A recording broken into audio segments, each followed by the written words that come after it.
Hello and welcome. It's 10 a.m. on Wednesday, the 26th of November. You're tuned in to our mid-morning newscast here on Arirang TV. Thanks for tuning in. I'm Mark Broome, and let's take a look at what's making the headlines.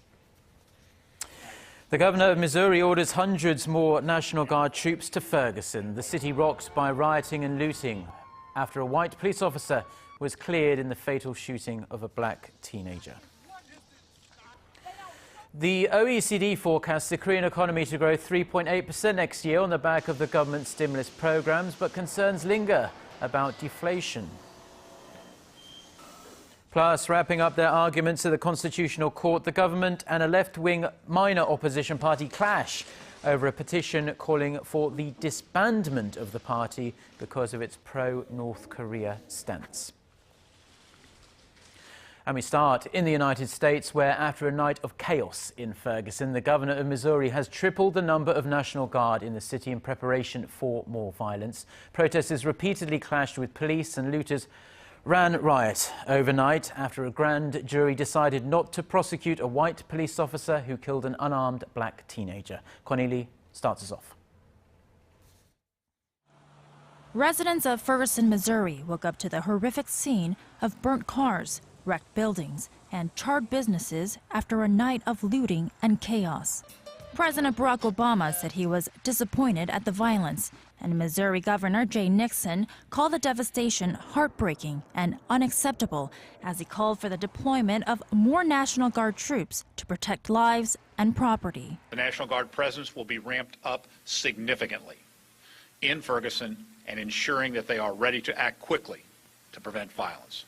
This community deserves to have peace. The governor has tripled the number of troops to 2,200 in the Ferguson area. It's an attempt to avoid another shocking night like this, with building and businesses stripped and torched, and car after car set on fire. The trouble saw more than 60 people arrested after a grand jury decided not to indict white police officer Darren Wilson for the deadly shooting of unarmed black teenager Michael Brown. Police had to fire tear gas as protesters clashed with the authorities. However, Ferguson wasn't the only city affected by the jury's decision. All across the U.S. on Tuesday, demonstrators took to the streets. From Atlanta to Seattle, thousands marched in protest, mostly in peace, as the effects from this fiercely disputed case continues to send shockwaves of racial tension throughout the nation. Connie Lee, Arirang News.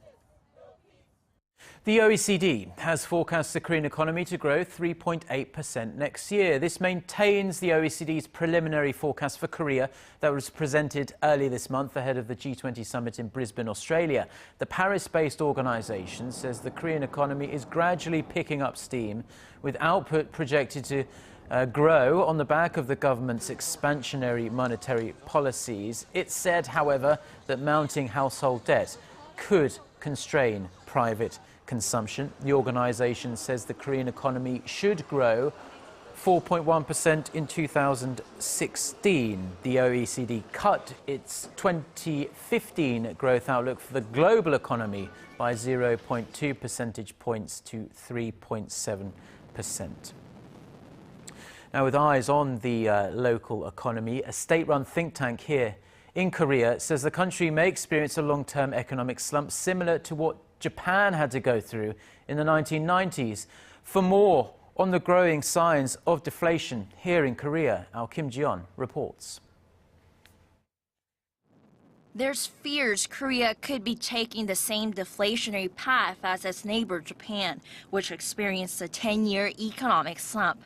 Lee Dae-jun, an economist at the Korea Development Institute, pointed to Korea's falling prices and low inflation rates as the main reasons for drawing the comparison. The country's consumer prices remain trapped in the 1% range for a full 2 years due to low demand, recording well below the government's target of 2.5 to 3.5%. It's a dismal sign as sluggish demand was attributed as the main reason for deflation. In Japan's case, in the early 1990s, dragging down the country's real estate prices and its GDP deflator, which measures the prices of all domestically produced goods. Much like Japan, Korea's GDP deflator increases are dipping low into the 0% range this year after it first started to decline in 2011. The researcher warns Seoul should be more vigilant and take preemptive measures to tackle the country's low inflation rate, such as cutting its main benchmark interest rates. He adds it's important Seoul takes into account the downward trend of real wages and expected inflation when making decisions on its monetary policies. In 1995, Tokyo lowered its policy interest rate by 0.5% to turn the economy around from recession, but the effect was short-lived as the country's real interest rate went up due to deflation. The Bank of Korea will announce a decision on December 11th on whether to further lower the current interest rate of 2% following previous rate cuts in August and October. Kim Jeon, Arirang News. Now to more less than positive economic news. Consumer sentiment in Korea dropped to its lowest point in more than a year in November, despite government efforts to prop up the ailing economy. The Bank of Korea says its consumer sentiment index came in at 103 this month. That's down 2 points from a month earlier. The figure is even lower than the level recorded just after the Sewol-ho ferry sinking in April that dragged very heavily on the country's private consumption. That said, a reading above 100 does still mean that optimists outnumber pessimists here in Korea. The monthly index reflects the overall economic outlook of consumers, their living conditions and future spending plans. Now, more mothers in Korea are staying home with their kids full time. And of course, there are a slew of reasons for this, including economic, cultural and personal ones. But overall, it does mean that there are far fewer working mums in Korea than there are in many other countries in the OECD. Our Lee Ji-eun reports. Getting married, giving birth and raising children all seem to be keeping Korean women from working. In its latest report, the Korea Economic Research Institute compared the country's economic activity rate to that of 7 OECD member countries. The economic activity rate measures the proportion of the working-age population who are working or are available for work or training.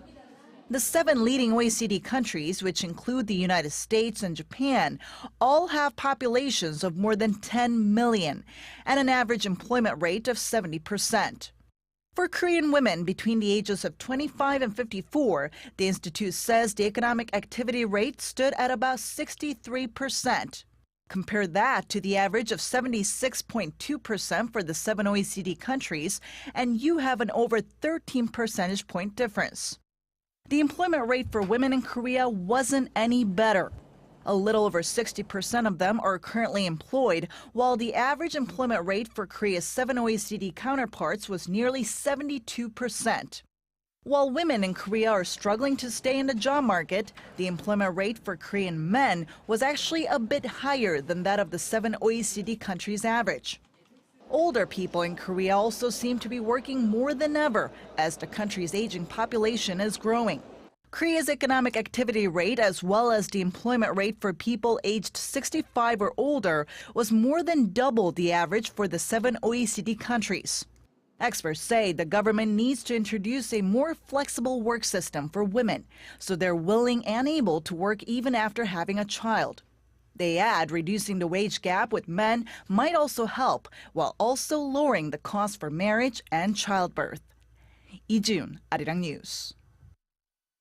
Now staying with some economic news, and the profitability of non-finance-based Korean companies last year fell to its lowest level since the 2008 global financial crisis. According to data from Statistics Korea, which does not include financial and insurance companies, the nation's construction and transportation firms fared the worst. The data was based on a survey of more than 120,000 firms, and it showed that companies made an average of 39 won in net profits last year for every 1,000 won worth of sales. This is the worst figure since 2008, when companies turned an average profit of 32.5 won per 1,000 won in sales. The agency attributes the sluggish profitability to the tough economic conditions and increased competition in global markets.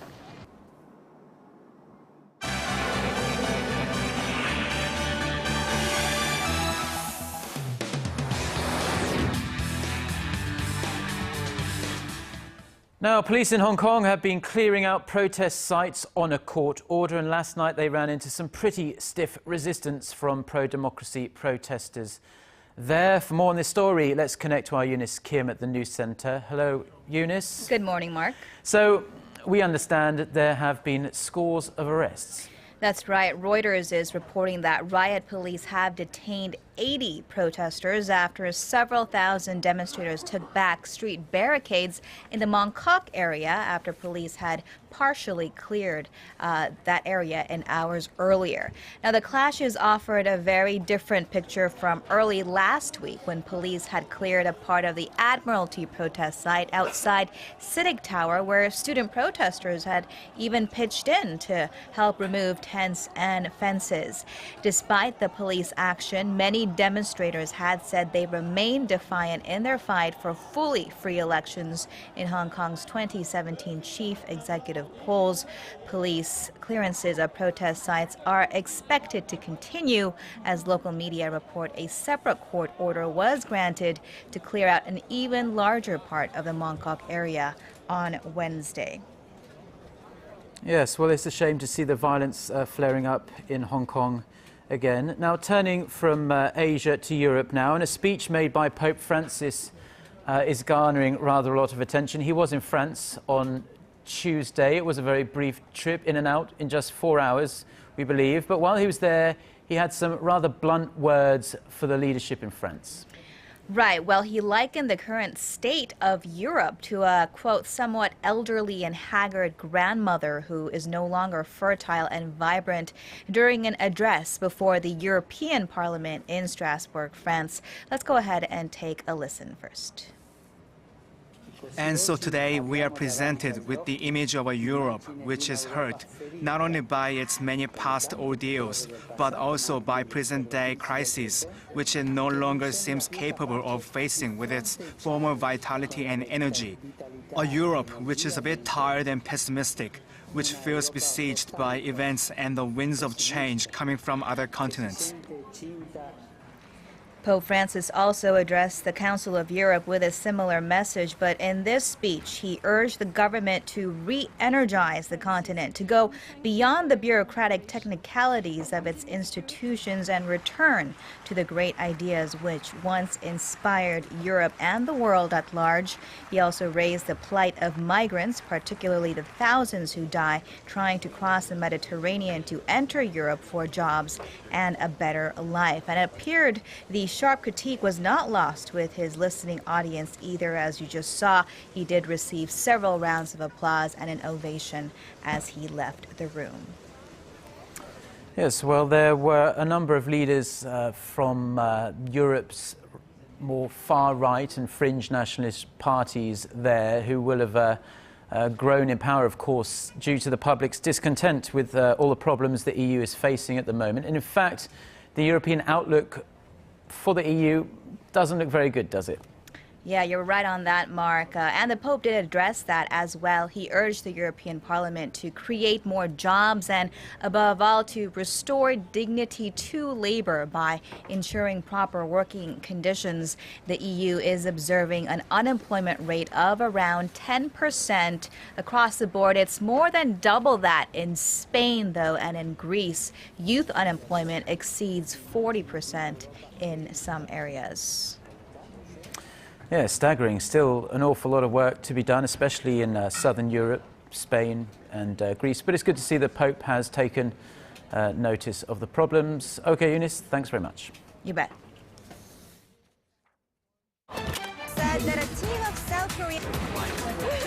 Get connected to Korea and the world.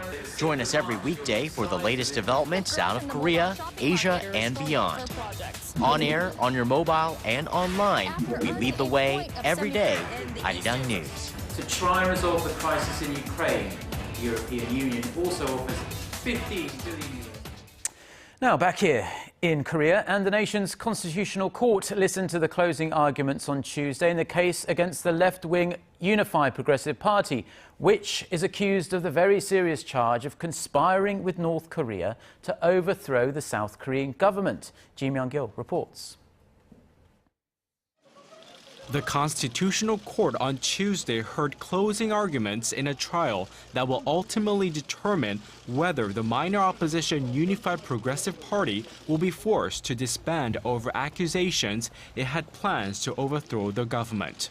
Justice Minister Hwang Kyo-an, speaking on behalf of the state, told the court that the UPP based itself on a political doctrine that violated South Korea's constitutional order. He claimed the party's political objective was to instigate a rebellion against the government and achieve a federal form of unification with Pyongyang. Chief of the UPP Lee Jung-hee countered and defended her party before the court, saying it had no affiliation whatsoever with North Korea and that the government was guilty of political suppression. The accusations date back to last year when lawmaker Lee Seok-ki and 3 UPP members were arrested on charges of plotting to topple the South Korean government and blow up major government facilities in the event of a war with the North. They are still awaiting a Supreme Court ruling on those charges. The Constitutional Court did not decide when they will deliver the ruling to determine whether the UPP will be allowed to continue on as an official party. If they are forced to disband, it will mark a first in Korean history. Kim Young-gil, Arirang News. Now, after 4 years of banning the provision of any fertilizer aid to North Korea, Seoul says it's now willing to consider easing sanctions and help out its northern neighbour, but only if Pyongyang guarantees transparency. Speaking at a forum on inter-Korean cooperation on Tuesday, Unification Minister Ryu Kil-jae said South Korea is considering measures to help North Korea's agriculture and forestry industries. He said Seoul is willing to take the first step for the two Koreas to build trust and hopefully break down the barriers to friendship. South Korea banned rice and fertilizer aid to North Korea in 2010 after North Korea torpedoed the South Korean warship Cheonan in the same year. South Korea is set to announce the size of a second team, the main team, that will be sent to Ebola-hit Sierra Leone.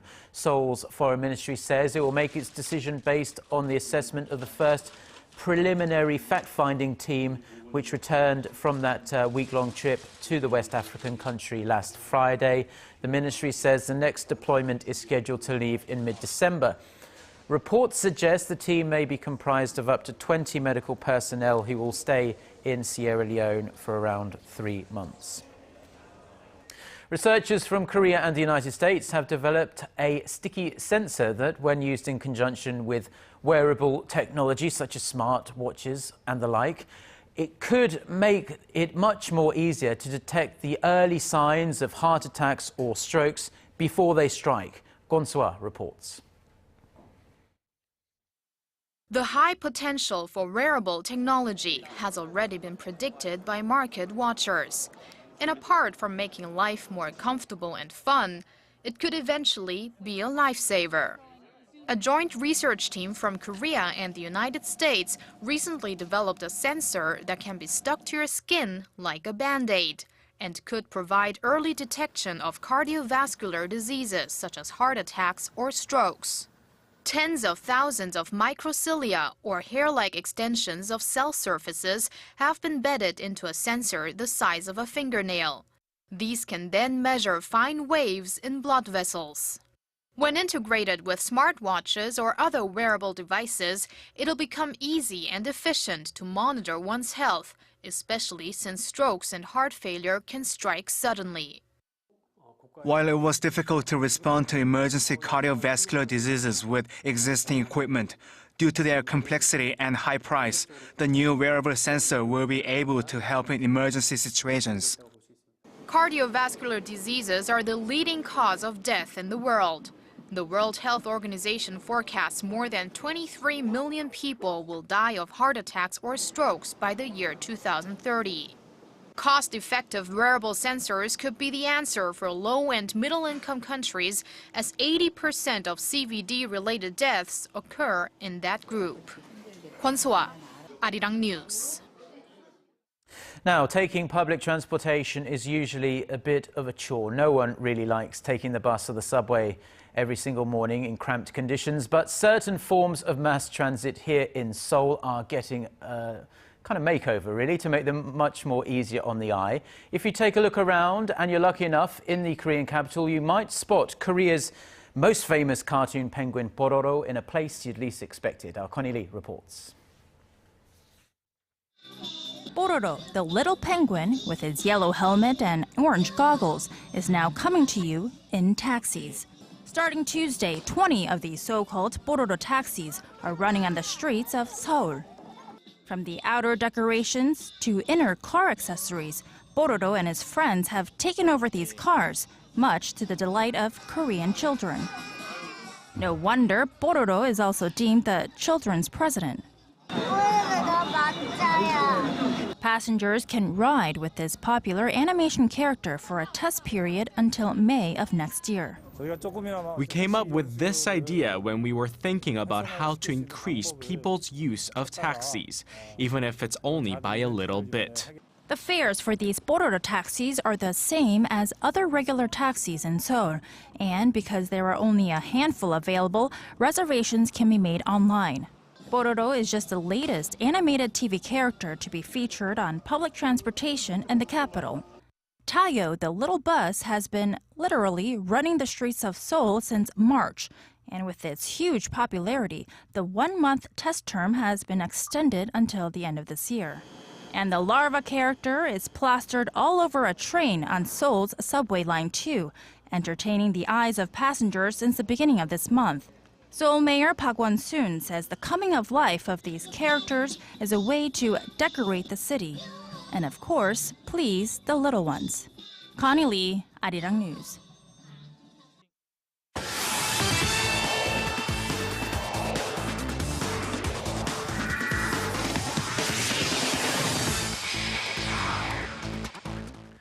And a good Wednesday morning to you all. Now, it's no surprise that the Korean national football team needs a lot of work ahead of the Asian Cup set to take place in January. So on Tuesday, manager Uli Stilke announced that the team will meet again mid-December for a special training session. And of course, with the winter season just around the corner, the national team members will begin their special training session in Jeju starting on December 15th for a week-long training camp. Manager Uli Stilke stated that a lot of work is needed and that he will choose 23 players to take part in the camp and travel to Australia for the Asian Cup. Meanwhile, the 2015 Asian Cup will kick off on January 9th.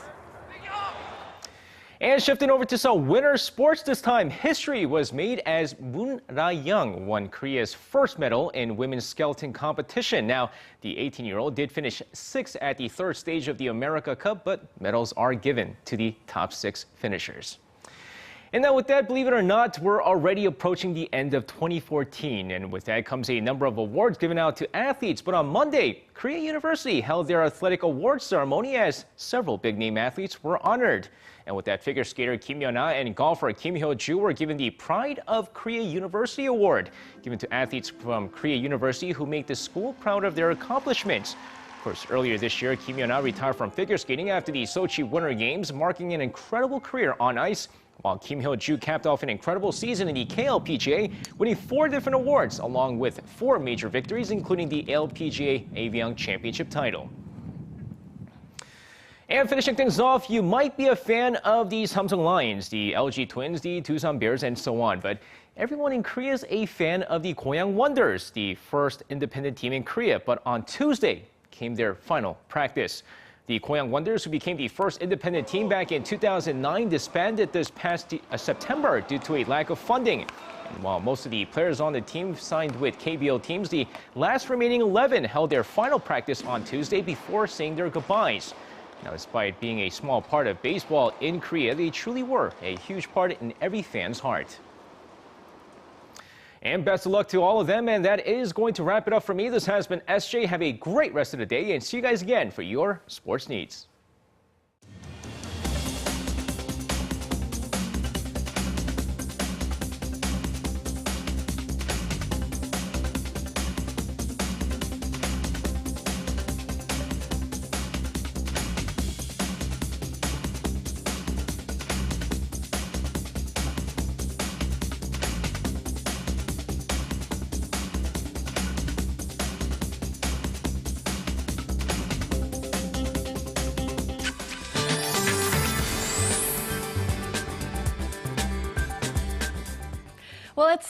still raining in Jeju. As we can see, rain clouds are dropping light to heavy showers to Jeju Island at times, but it should let up before the midday. In the meantime, the other parts are covered by blankets of clouds, but things will get brightened up as the day moves on. And as we've all noticed, temperatures have been really generous lately. In fact, the highest temperature for the season norm is actually the highest temperature for Seoul today. And with that in mind, let's see if other parts of the nation will also have the mild afternoon. Now, highs in Daegu and Gwangju will peak to 15 and Busan will top out at 16 this afternoon. And Jeju Island and Daejeon will peak to 14 while Dokdo should see a high of 11.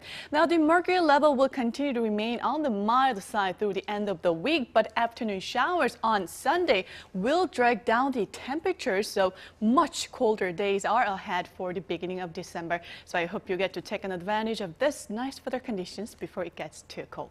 Well, that's all for me at this hour. Back to you, Mark, in the studio.